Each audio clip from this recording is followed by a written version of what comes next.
What's up, guys? Welcome to another episode on Spliff Talk. I am your host, Lucifer Constantine, and today we are at Massachusetts in Somerville with a good friend of mine. His name is Charlie. I'm going to introduce him to you now in a second, but don't forget to subscribe and like this video after you finish watching it.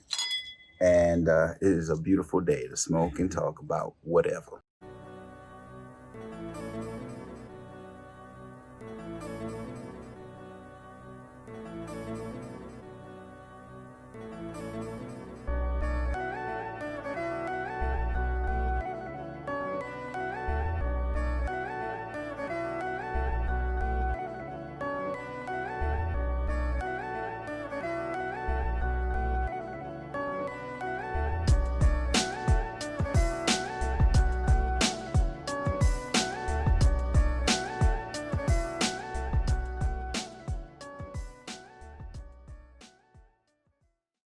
What's up, Charlie? Shall we? Oh, yeah. We definitely should light it up first, but Yeah, I'm missing my lighter. I'll use yours. the honors. So this is what I always do. Just light up a blunt, just like nothing.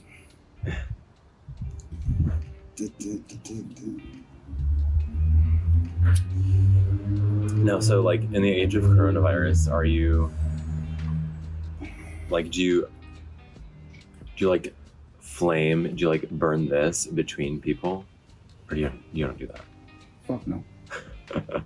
What?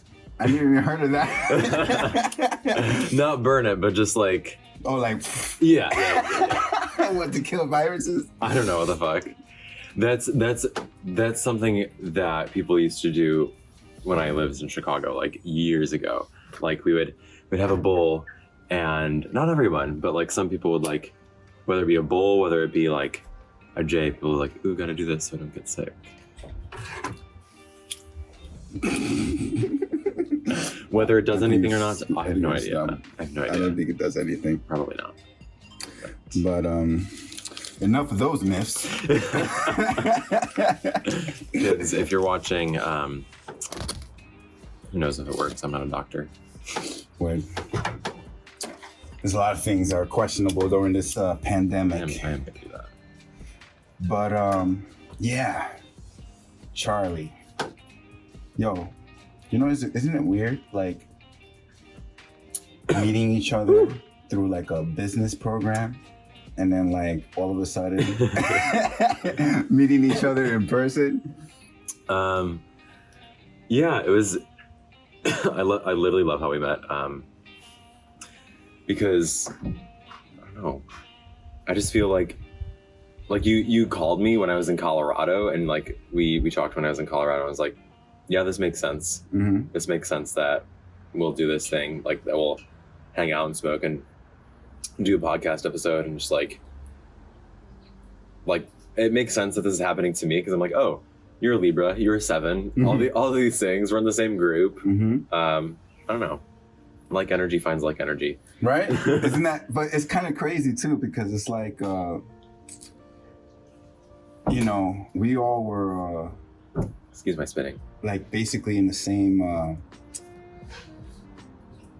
not, I don't want to say the same path, but kind of like the same direction, Yeah, right? yeah, and we were going through a similar process. Mm-hmm. You know, not to, you know, we're going through a similar process. You know, like starting the business or growing the business, wherever you're at with that in that process. You know what I mean? So yeah, it was an interesting process to do. You know what? We should talk about that. Like, Yeah. tell these people what this process was that we went through Yeah, through this program called the Business Accelerator, yeah. done by London Real. London Real, Brian Rose. Yeah, Brian Rose. You know, we're gonna get to that in a second. But what was your experience with it? Like in this Business Accelerator, for those of you who don't know what it does, it's basically a 8 week, right? 8 weeks. 8 week long program where we're being taught by Brian Rose and his team of leaders on how to start up our own business and make money off of it. Yeah. So, I mean, Before the course, we started it together in April of this year. And, the business idea that I had started in April of this year with the Business Accelerator course is an idea that I've had for years, legit years. The idea started to sprout, I'd say a good 6 or 7 years ago when I was back living in Chicago and, going to the yoga studios there. As like an undergrad student at DePaul, I was studying music, and I had professors telling me, hey, like you need to improve your performance. You need to improve your performance on stage. You need to improve your breathing. You need to improve your confidence and all these things. And I had one professor recommend that I do yoga and practice yoga. And, I'd already practiced yoga and kind of been familiar with it since I was 13 years old, but I had never really done it for real in a studio setting. Mm. So there happened to be a studio on campus. I went to the studio, fell in love with it. Long story short, I fell in love with it. And, that's kind of when I actually had the idea of starting my own business, because I saw a lot of things actually with this company that I was like, well, I would do this differently. I would do this differently. And I would do this differently. And I saw a lot of opportunity and a lot of things that I could innovate. So, that was kind of when I had the initial seed start to sprout in my mind. And it wasn't until probably a few years after that, when I had moved to Boston originally, which is at this point 3.5 years ago now, where I'd moved here in August 2017, started a relationship September 2017, ended the relationship by December 2017. So within the course of a few months of moving here, it was in and out of a relationship. And, I was like, how you feel when you get out of a relationship, you're like, oh, fuck. Mm-hmm. I'm like, I'm so sorry for myself and all this shit. You know what I mean? You got that self-pity phase. Yeah, exactly. Poor me.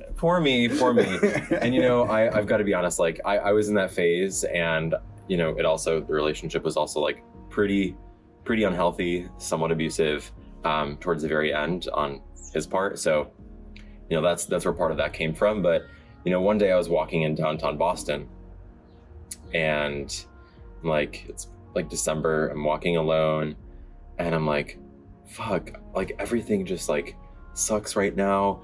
I really wish I had a place I could go to that made me feel better. Mm-hmm. Right? Some sort of sanctuary. And to me, what came to mind was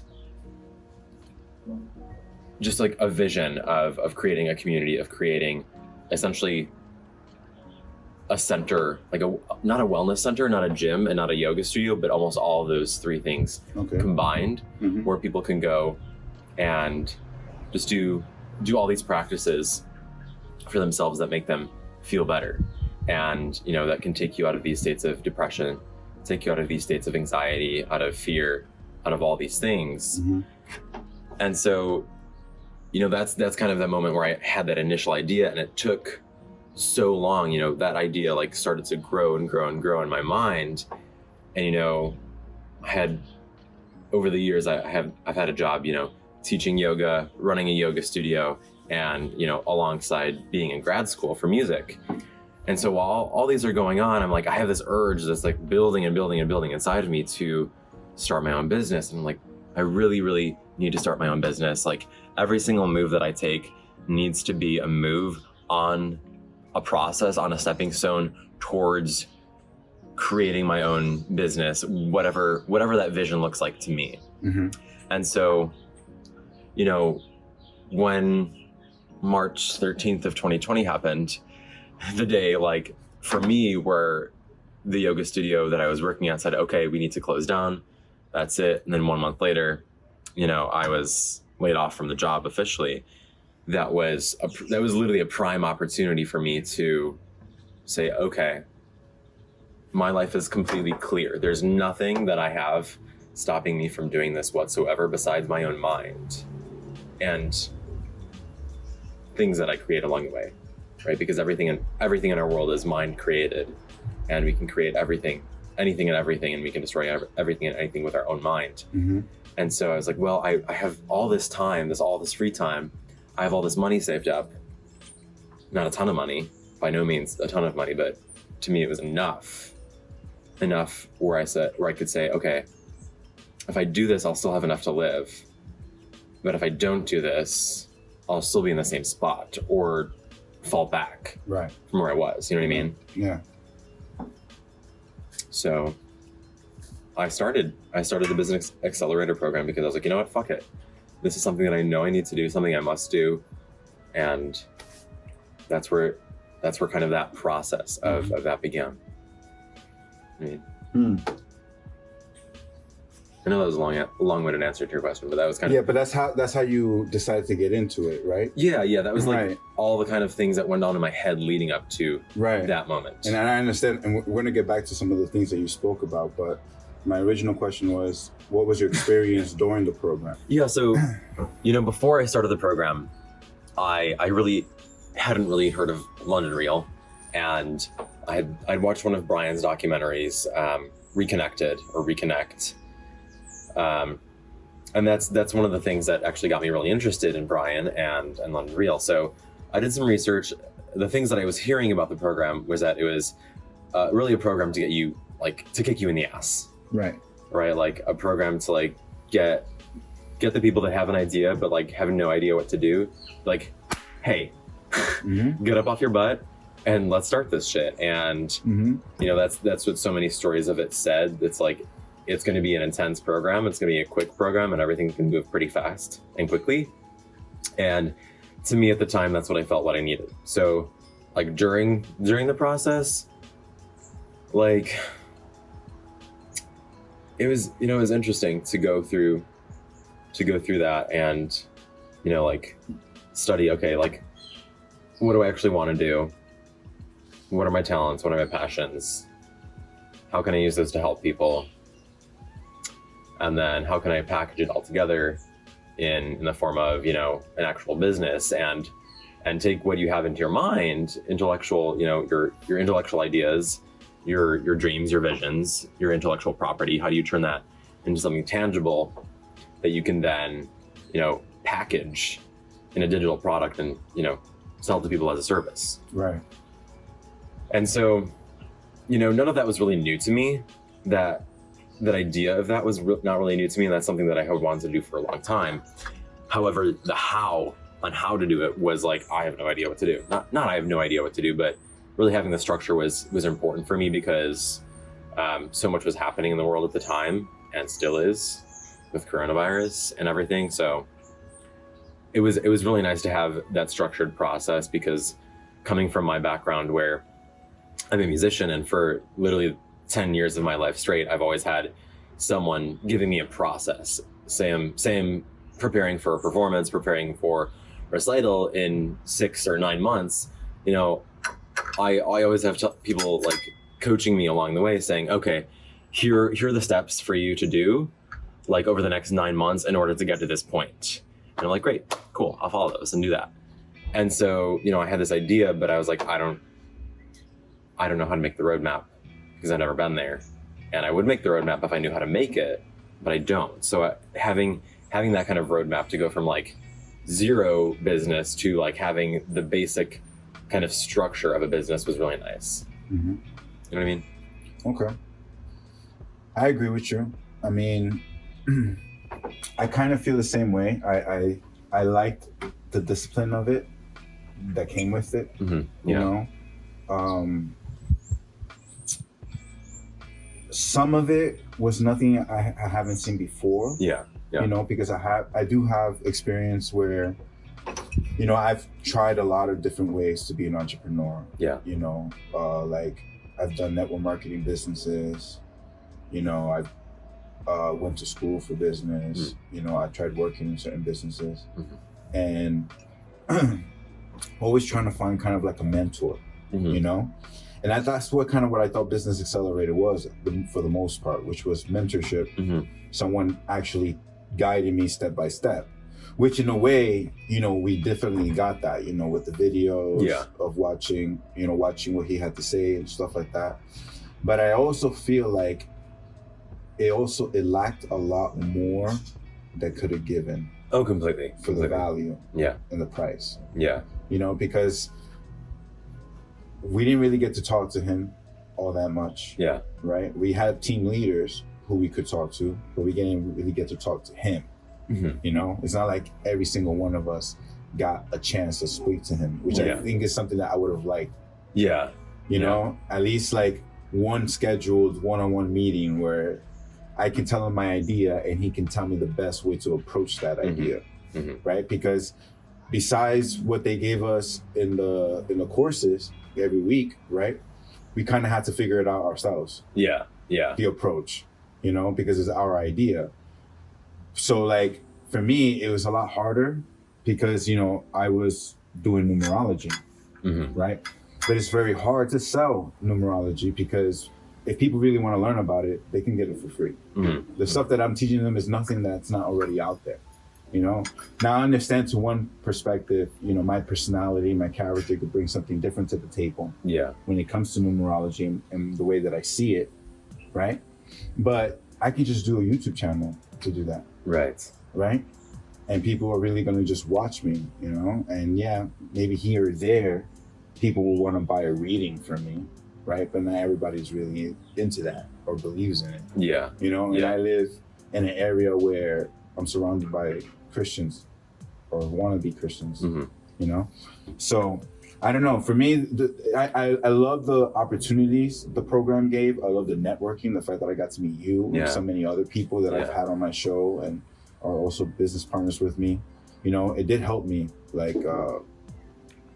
do better and really chase what I really want to do, which is this podcast. Because even though the way I see, even though I'm not making money right now, like there's a futuristic investment that's going to pay off. Yeah, there's a futuristic investment. There's a future investment that will pay off. I do hear what you're saying with like what it could have had and what it lacked, and like what are the opportunities for it. And it's smart, it's intelligent the way it's structured, because if you're looking at it from, I feel like you can look at it from a few different perspectives. You can look at it from the perspective of, from the client like we are, but looking at it from the other end, from the business perspective, it's the best idea. Because if you're looking at it from the perspective of Brian Rose or London Real, number one, you get to help upwards of 300 people in this 8-week period. And, with doing very minimal work on his end, like what did he really have to, how much time and effort did he really have to put in this program himself? Right. Of course he had to make the initial videos and hire someone to edit them and everything and put them all together. But in reality, how much FaceTime did we really get with him? Right. An hour a week. Right. Unless you had purchased the Elite Mentorship, which is, one-on-one mentoring with him for like $14,000, $14,000. True, right? But see, now, I'm sorry to cut you off. No. Because I see where you're going with this, but there's certain things that you don't know that I have to tell you. I'm all ears. I'm curious. Some of my business partners, I'm not going to name them, but some of my business partners actually paid for the Elite Mentorship. For the inner circle. Really? Yeah. I'm so curious to hear about that, because I was interested in that. I was like, me too. I was like, me too. This, like, I want Brian Rose to kick me in the ass. Right. You know what I mean? I'm like, I need someone who's like, Charlie, do this, this, this, and this, and you're a fucking idiot, and you need to fucking do this and stop doing this. And I'm like, great, cool, thanks. Yeah. So, and I was going to do it too. I really wanted to do it. I was thinking, my plan was, I'm going to make money while I'm doing the first one, and then right. And then we'll save up enough. Yeah, to do that one, right? But when they actually bought it right after they finished the Business Accelerator course, they purchased the Inner Circle.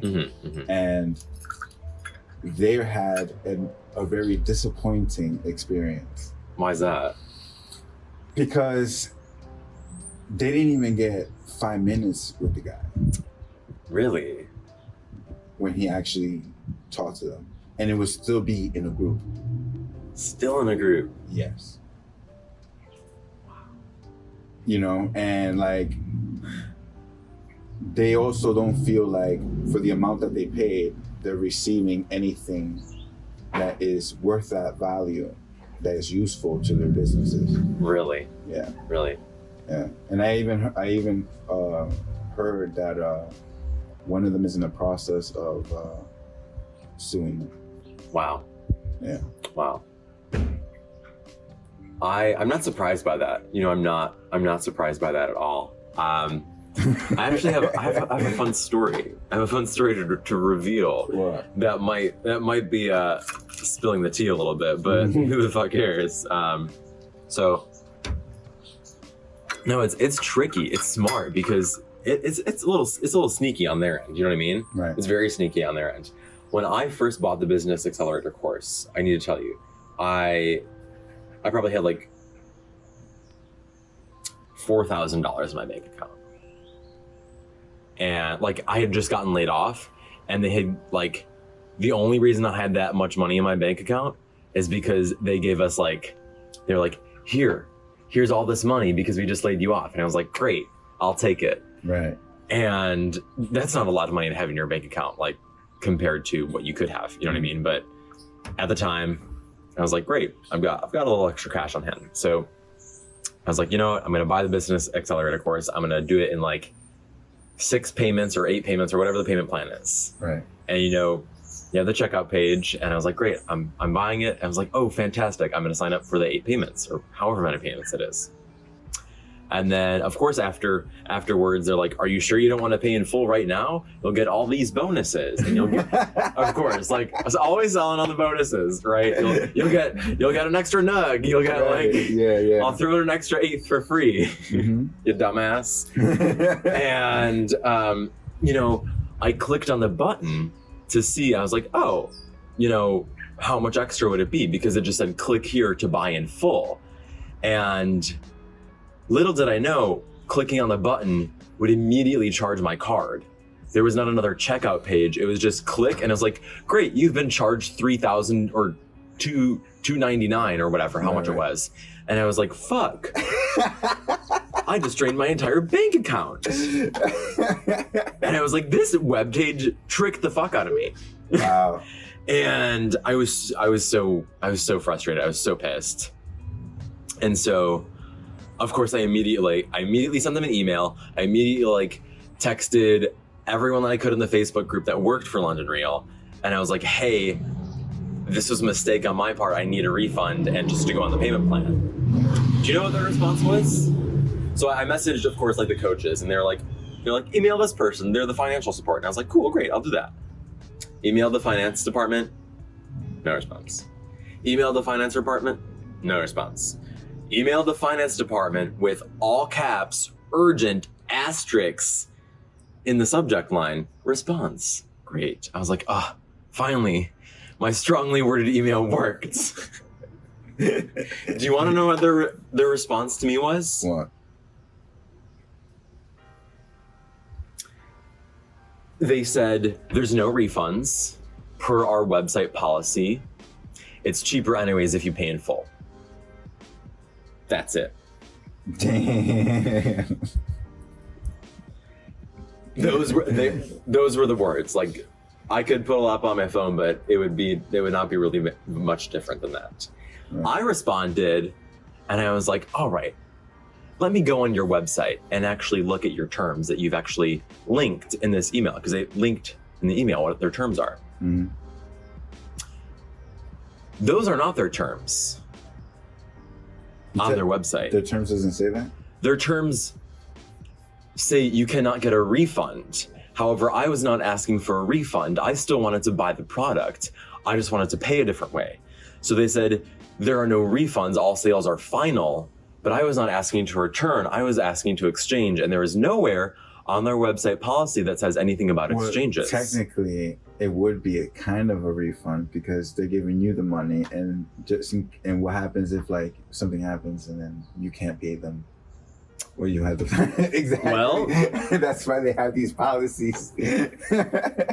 So I sent back to them. I'm like, well, it actually doesn't say anything about exchanges because it's technically an exchange, right? Because I'm still going to pay them just over a longer duration. No response to that message. I was like, great. I'm not going to get my money back. I don't trust this company anymore. And I was like, well, fuck. I literally sent an email back and I said, I need a refund because I will not be able to pay my rent. I kid you fucking not. Uh-huh. No answer. So I paid in full and I got the bonuses. So I was like, you know what? I'm not going to be butthurt. I'm not going to make myself a victim about it. And I thankfully, you know, I got to watch the Dan Pena at the Ritz-Carlton. Really? Yeah. I saw the whole. I've seen actually all the videos. Yeah. With Dan Pena, and also the one where the movie where like it shows how Ryan Rose went through the process. Oh, I haven't seen that yet. Of his initiation. With Yeah. Dan Pena's program of being a painier or Yeah. a pain in the ass or. But so earlier you said that we're both sevens, right? But a lot of people don't know. I'm a 1, you're a 7. Well, I'm a 7. Yeah. And you're a 1. Yeah. But I'm saying like that people don't know that that's numerology talk. Yeah. Yes. Yeah. How often do you use numerology? Like, what do you use it for? So, you know how you add up all the numbers and you know, distill it down to one number, right? Mm-hmm. When you do that with this, it equals 7. No, when you do that with this, it equals 1. When you do that with this, it equals 7. Why is that like that? These are coordinates Uh-huh. of a place that I hike in Italy, and one year I almost died there, and so I actually used this this coordinate, this tattoo, as a mantra while I was hiking, and so I was hiking the mountains in Italy. I was alone, didn't have a phone, didn't have water. I, you know, being like the kind of curious cat, like curiosity kills the cat person that I am, I just like followed the trail up into the mountains, and then next thing I knew, I was like, oh, I'm kind of lost and I don't know where I am, and I have no way to get, I don't know how to get back. Mm-hmm. And instead of giving it a fear, I memorized 44, 9, 17, 9, 37, 45. Got it tattooed on my arm. And I was staring at my arm one day, like just doing the numerology of this coordinate, Mm-hmm. and realized that this equals altogether 1, this equals altogether 7. Mm-hmm. And so, I mean, numbers are oddly very important to me. Mm-hmm. And I look at numbers in so many ways other than just like, what is my life path number? What is your life path number? And what does that mean for like each of our personalities and our, you know, friendship or relationship as well? Like in this particular instance, that was like a mantra that I used for myself. And I found it interesting that, like, you know, after I got it tattooed, I realized, 1 and 7 are the numbers on my arm. And actually 1 and 7 keep reoccurring in my life quite a bit. Mm-hmm. And I also realized and have become more conscious that, like, depending on someone's life path number or numerology number, like, our relationship is, you know, I feel like I don't want to say it changes because of that, but it makes sense. Right. You know what I mean? It makes sense that, like, you are a 7, that I'm a 1. And when I think of the other 7s that I know in my life, like my friend Kevin is a 7. I know, you know, Haley, who I used to work with at the yoga studio, is a 7.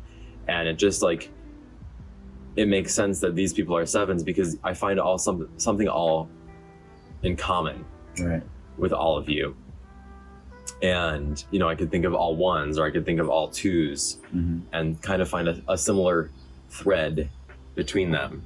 And so that's kind of how I look at numerology, and that's the way it's starting to present itself to me in my life.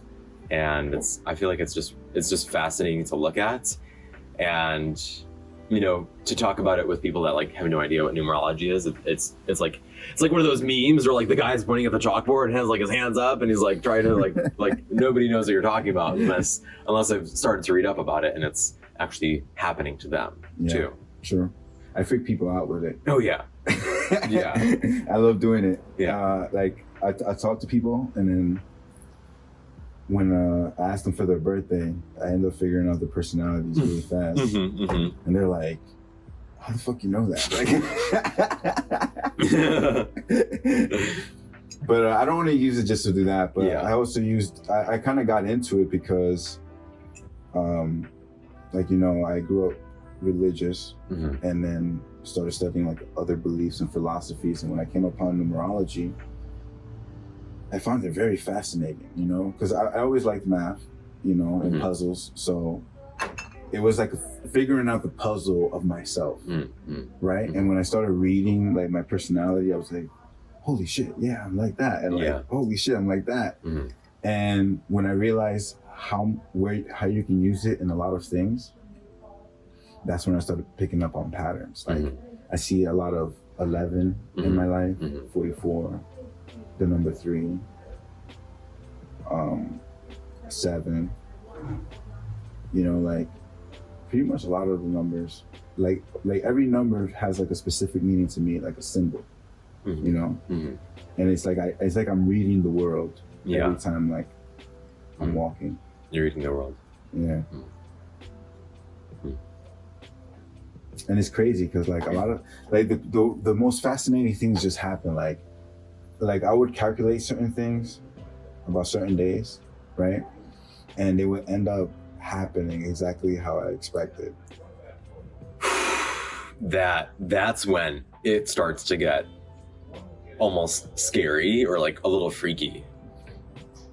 Yeah. Because it's like, oh, there's actually something to this. It's not just like some weird thing. Right. I have a few things. Where do I start? Where do I fucking start? So this is going to be a story, if that's okay. Yeah, that's fine. Cool. It all started back in, let's say, October of 2018. And you remember the relationship that I told you that I was in when I first moved to Boston. It was very brief. You know, that was like I was in Boston. I was like feeling sorry for myself after it ended. And so on that path of like re-becoming myself after that relationship, because I often find that when I'm in a relationship, I can lose parts of myself because I feel like I give so much in a relationship. Let's not get into, we won't get into all that. But let's just say I was rediscovering myself and like refining like, okay, who the fuck is Charlie Jacobs? And so I came across this meditation retreat center in Canada. You know, I watched a documentary on meditation, on kind of spirituality in general. And actually the filmmaker who had made the documentary happens to have a meditation retreat center. And I was like, great. I loved it. I watched literally all his films. And at the end of the films, you may have seen them. They're called Inner Outer Worlds. No. Okay. At the end, he's like, if you want to learn more, like go to this website. And the website essentially is how you sign up for a meditation retreat. And at the time I was like going through it emotionally and everything. I was like, well, great. And a meditation retreat sounds amazing because I feel like I need this type of spirituality in my life, because everything he was talking about were things that I had known and put together, but really had never seen put together in a full movie or a full package. And, you know, one of the premises that he talks about is, you know, that essentially all religions point to the same or similar thing. You know, a source creator, universe, God, source of energy that has created everything that exists. Right. So I go to this meditation retreat, 10 days in Canada in the wilderness, silent, no talking, 7.5 hours of meditation every single day. Yeah. Yeah. What? Yeah. Like only an hour of talking every single day, and that's in a group setting. We get to kind of have like a group talk. Outside of that, nothing. So you just what, sitting there Just sitting. Just sitting. with your eyes closed or open? Either way. Either way. So you're all like sitting like in the group or separate or like? You mean in the meditation? Yeah. Like when we actually meditate together, it's like, yeah, we're all together in a room, sit in like a circle or a half circle and just meditate and just sit. And there's only an hour each day where we go up in the library and talk about what we're experiencing together in our meditations. But outside of that, not even any eye contact, because we actually, and the reason being is that, you know, the intention behind that is to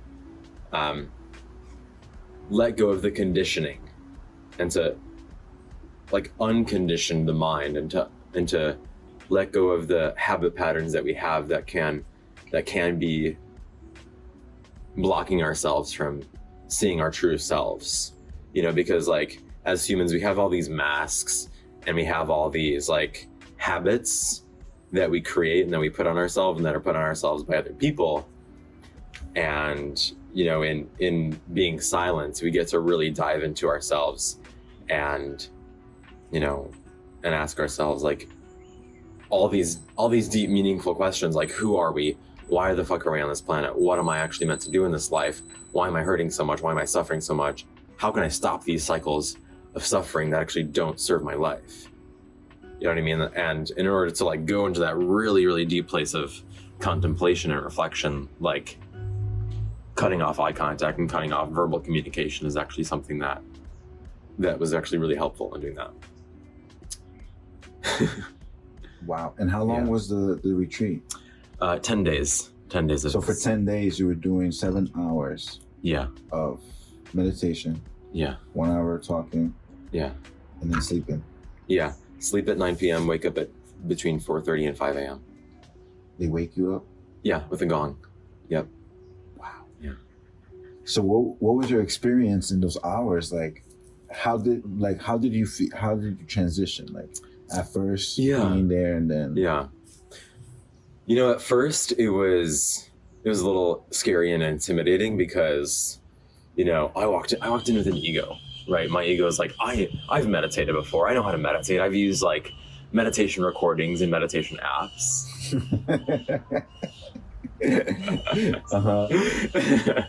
And of course I had no idea how intense it would be or could be.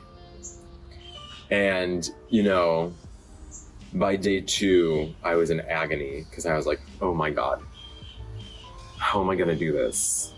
How am I going to sit for this long and this many days? And it was really hard at first because there was so many things coming up inside of me. Like I had all this like kind of suffering that I was avoiding from this like traumatic experience that I had with this relationship. Mm-hmm. And I had a lot of like hate because of that I was holding on to. Mm-hmm. And I was ignoring it. And I was like, I had all this hate and I had all this anger towards this relationship that happened months ago at the time I hadn't dealt with. And sitting for that long got me to realize, oh, this is actually why I'm here at this meditation retreat. I'm not here because, you know, I think I want to like be a guru or like sit zen, you know what I fucking mean? Like I wasn't there to like float up in the air. I was there to actually heal like the trauma that I had faced, you know, from this relationship and, you know, that I had faced earlier on in life too. But I didn't realize that until I got there. I didn't realize that probably until day 3 or 4. I was like, oh, I thought I was coming here for meditation and spirituality. But on day 3, a different teacher came to the retreat, Nico. And Nico is a catalyst. Mm-hmm. And if you know what a catalyst is, it's something that makes a reaction go more quickly. Right? If you're talking about a catalyst in like a scientific experiment, it's literally like something that makes something go react more quickly. Amplifies. Yeah, it amplifies. And so Nico is like a spiritual catalyst for people and people's lives. You can definitely say Nico is an accelerator. And so what happens? And so, we're all in a group setting. All the meditators are in a group setting. Nico's talking to us. He's this like 75-year-old like old man. He's got a thick Greek accent, or I don't even know if we know where his accent's from, but he speaks like Spanish, English, Greek, Arabic, all these different languages. Right. He just got an accent. Uh-huh. And he's this real like alpha male in your type of face, almost like Dan Pena, but like not as horrible. Right. Sorry Dan Pena for watching, but not fucking sorry. Uh-huh. And so he says to us, he's like, why are you here? You're not here for meditation. You think you're fucking here for meditation? Bullshit. You want to sit and meditate? No, that's not why you're here. He's like, he would literally, there were 15 of us. He'd point, you think you're here just to meditate? What else is going on? And he did that to about half of the group. Now, he didn't do that to me because I think he saw how fragile I was at the time. He saw that if he did that, I would probably I would literally explode.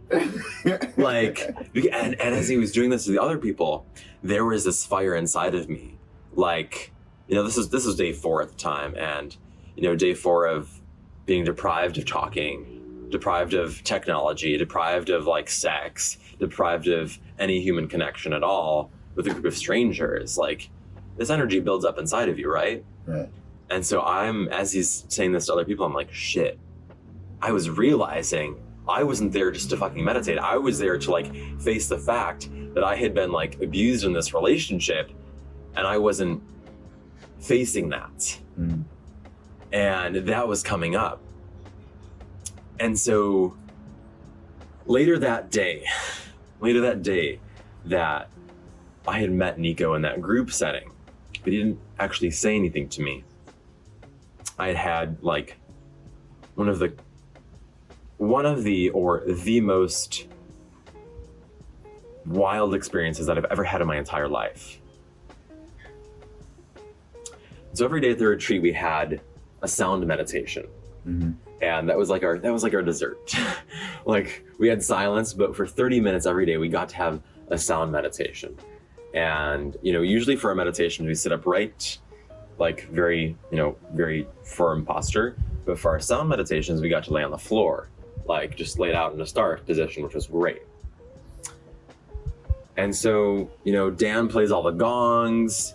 He has these rain, the rain instruments. He's got all these this huge array of musical instruments, but he's also a composer and a musician, in addition to being a great teacher, filmmaker. And so being a musician myself, I'm very very prone to sounds and auditory experiences. And so as the sound meditation is happening, I'm feeling this energy building up inside of me that's started to fire because of Nico. Mm-hmm. Because Nico's stoking the flame. He's got his thing Mm-hmm. that you have a fireplace and you poke the fire logs, right. And the fire inside my stomach is literally starting to build. And I quite literally feel there's something that needs to be released out of my stomach. And as the meditation goes on and on and on, this feeling gets stronger and stronger and stronger, and it gets to a point where something starts happening to my body that I can't control. And if you were watching me, you would think I was like having a seizure or something. Now I've never had a seizure. I'm not prone to seizures, and that it definitely was not a seizure.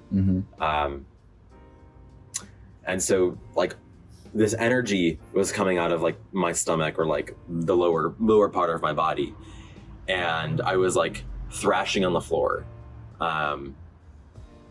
It felt like I had been electrocuted. It felt like I was being electrocuted, as if someone had literally like stuck a cord and plugged it on my ass and was like electrocuting my spine. You know what I mean? And what, you like collapsed? What? Did you collapse? No. So I was laying on the ground, like just, laid out on the ground. And this happened while I was on the ground. Okay. And my arms were shaking, my legs were shaking as if I was getting electrocuted.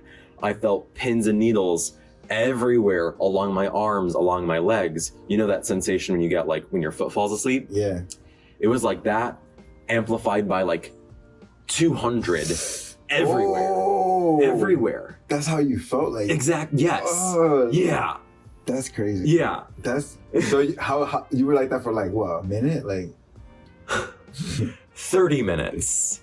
30 minutes. 30 minutes. So that was just the start of it. There was thrashing.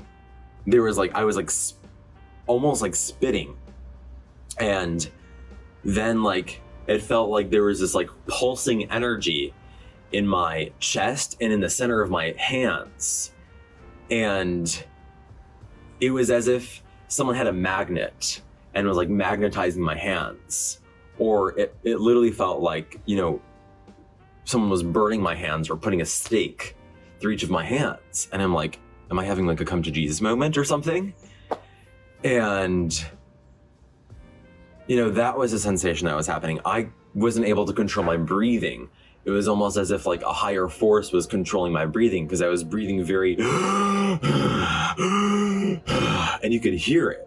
And the people around me, who knows what they were experiencing, because I was too in the moment to even think or care about. Nobody was come to your aid? No. They just left you be? No, they left me be because there was a rule that we had at the retreat. If anything happens, like if anyone's crying, if anyone's like in pain or suffering, don't do anything about it. Let them actually experience it fully. Wow. So yeah, no one, it was like a rule not to do anything if something like this happened. So yeah, so I can only imagine what people are thinking. Like, so I'm on the floor. This kid, like at the time I was 23, is all this shit's happening. People are around. Like at this point, the sound meditation's over. People are in the library now. People are making dinner, and people are still meditating. This is happening, and there are moments in this experience where I'm crying profusely, and I'm just like. It feels like the worst pain and suffering of my entire life, right? And then there's other moments where it feels like the most blissful experience of my entire life, where it literally felt like I was orgasming, but like, well, of course, without sex, right? But just like it literally felt like the highest type of euphoria that I've ever felt. Like no other substances are included in this too, like. By no means were any like cannabis, like psychedelics, nothing, not even like no substances were involved in this process. And what were you eating? Just like regular food, like a vegan, vegetarian diet, which is what I always eat. Wow. Going to sleep same time every day, eating at the same time every day, meditating at the same time every day. And so, nothing really added to this besides the actual rhythm of the day, the setting of being in nature, being the actual location and meditating, and having, of course, the catalyst of Nico and needing to heal from this thing. And so, at the end of this, 25, 30 minute, like whatever happened, this energetic release, this, what someone called it at the retreat, they called it a rapture. I was like, I don't know what just happened. I had no idea what happened. And I knew that if I tried to stop it, I wouldn't be able to. So you wrote it out, you felt all these emotions. Yeah. What happened at the end? At the end, at the end was very peaceful, and something inside of me knew that I needed to Om, as like say Om for a long time. And so I did that. And then I like slowly got up off the floor. And I was like, is it over? And, I stood up. Well, at first I actually rolled over on my side and looked out the window. And the window looked into the forest. And I kid you not. I still remember. It was as if I had been put on Earth for the very first time. Because I saw the trees in the forest, and I was in awe. I was in complete awe. It was as if I had never seen trees before. And I was like, I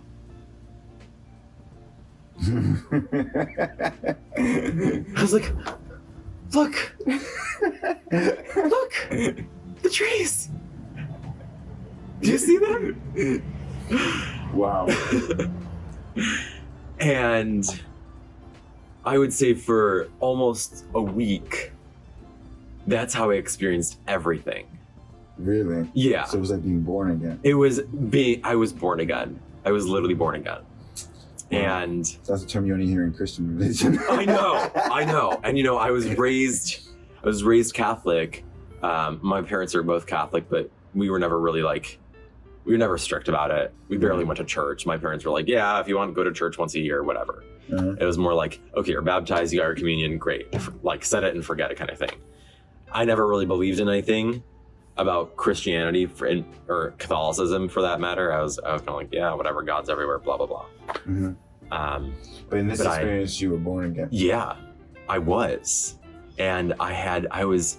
So you were like a little kid for like a week? Oh, yeah. And I was like, wait, is this how the rest of my life is going to be?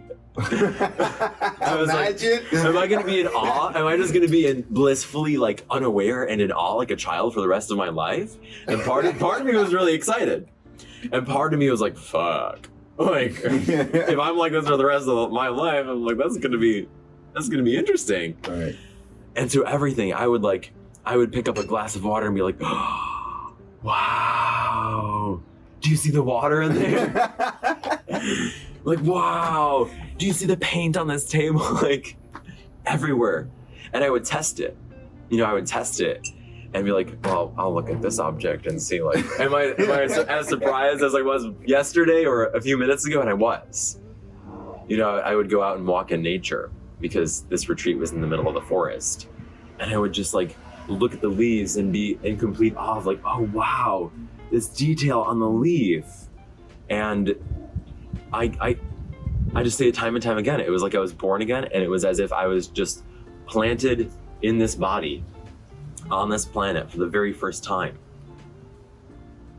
Wow. And it was mind-blowing. And it was as if, the moments leading up to this event, right, all these moments told me that something needs to happen. Right? Something like this needs to happen because what you're doing right now is not working. Like avoiding what you're feeling is not working. And you need to do something about it. Something needs to happen. It's not really in your control. And so looking back, when it had happened, I looked back and was like, oh, that's what all those little events along the way were years before this happened were leading up to. And I journal a lot. And so I write so much down. Because I'm a writer too, and I'm writing a book right now. And the book will be out later on in 2020. It will be released by December of this year. Okay. And it actually talks about this experience and my experience in this meditation retreat and my experience before, during, and after, this awakening experience that I had.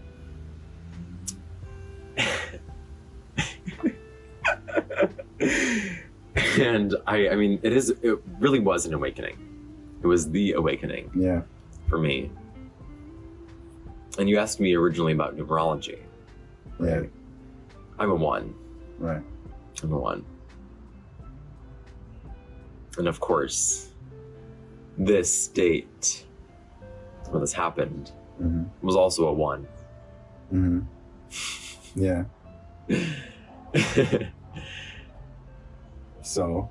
And so, to me, when I learned that, it was, 2018, October, was it 16th? So 8. No, it was October, it was around that time. I don't remember the exact date, but it was a 1. Oh, really? That date was a 1. Wow. And I figured it out. And when I did, I was even more in awe because I was like, wow. This is literally me being born again. Mm. This is literally me being born again in this body on this planet with a new sense of what I am, who I am, what the world is, and how I can experience the world. Because from that day forward, my life was completely changed forever. And to this day, I think about this experience, and he asked me, like, how does numerology, how do numbers show up in your life? And to me, this is such a profound way that it has showed up, and it has proven to me, Mm-hmm. it's not a coincidence that it happened on a 1. Right. Because let me tell you, something very similar to that happened exactly 1 year later on a 1. Wow. I'd never really paid attention that much to significant events in my life. Mm-hmm. But I really do understand the profoundness of it Mm-hmm. that you feel. Mm-hmm. Because I feel like that too, Mhm. just differently. But that's an amazing testimony, and you're writing a book about it. Yeah. Wow. We should definitely do another interview when the book is coming out, so that way Yeah. people can know more about it. Yeah, definitely. I mean, it goes into essentially, it'll start off with the story I just told you in a lot more detail, and It'll connect the dots like a web. yeah, I'll connect all the dots, and it's actually a little bit of a kind of tutorial in teaching you how to meditate and all that. I feel like I haven't really gotten an experience like that. Yeah. Where I felt a drastic. Well, I kind of did. Actually, that's not true. I kind of did when I took shrooms for the first time a couple months back. Actually, it was when the pandemic happened. I got bored and I was like, "Fuck it, I'm gonna do shrooms." For the first time. Yeah, for the first time. Really? Yeah, and Wow. first time I was scared. I was a little bitch because I thought that I was gonna start seeing shit, and I didn't want to see anything creepy because I have a very imaginative mind. So I took like half a gram, right? Went for a walk, waited for 2 hours. I'm like, what the fuck? I don't feel shit, Mm-hmm. And then all of a sudden, I start seeing colors. Like I look at my son's mother's face, and her veins are just all colorful, and I see the blood running through them, and I'm like, what the fuck is going on? And everything's just so bright and colorful, and I started acting like a fucking kid. I was like, oh my God, what do you have? Is that a cookie? I started oh my God, a cookie. I was out of it. And I was playing with my nieces and nephews while I was on that, and I was just like a kid, playing with them, Yeah. And then I decided I wanted to take it again, but this time I wanted a stronger dosage. So me and my son's mother both took it on the same day. And we took exactly it was 3 grams in total. So we took half and half, a gram and a half, right? Pretty big dose, right? So all of a sudden the energies start to shift because she's starting to get negative about it and I'm starting to get positive about it. She starts to be like anxious, paranoid. She's like, oh my God, I don't feel so good. Oh my God, like she was like panicking, right? And then for me, it was more like, oh my God, look at all the pretty colors. I was looking at the trees. I actually was like, all right, just relax in the car. I'm gonna come back. Yeah. I got out of the car, started walking around, like looking at all the trees, like walking in the middle of the street, just like, it was nighttime, you know, and I was just looking at everything, the pattern of the waves, right?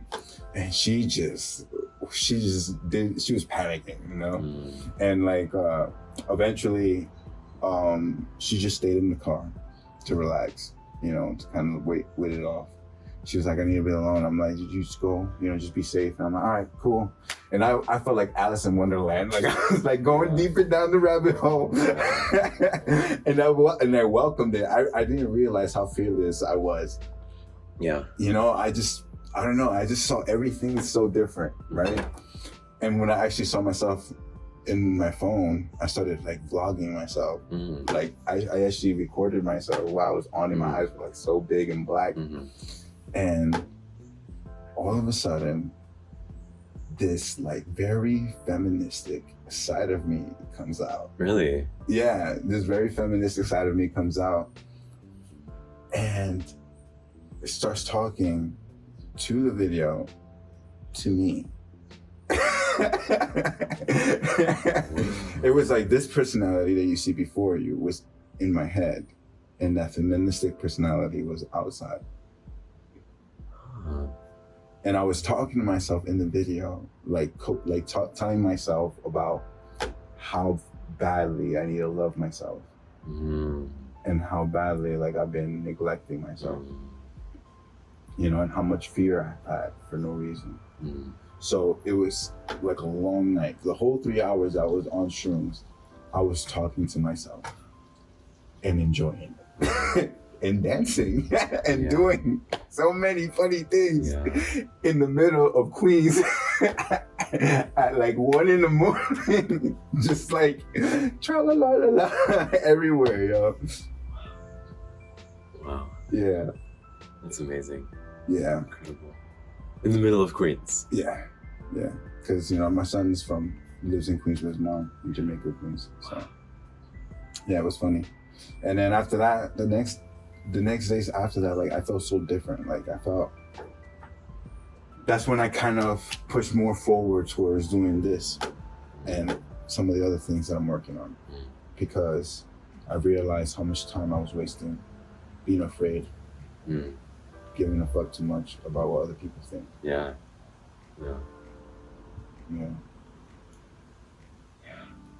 But you know, like it's funny because everyone has like their own journey of discovering that for themselves.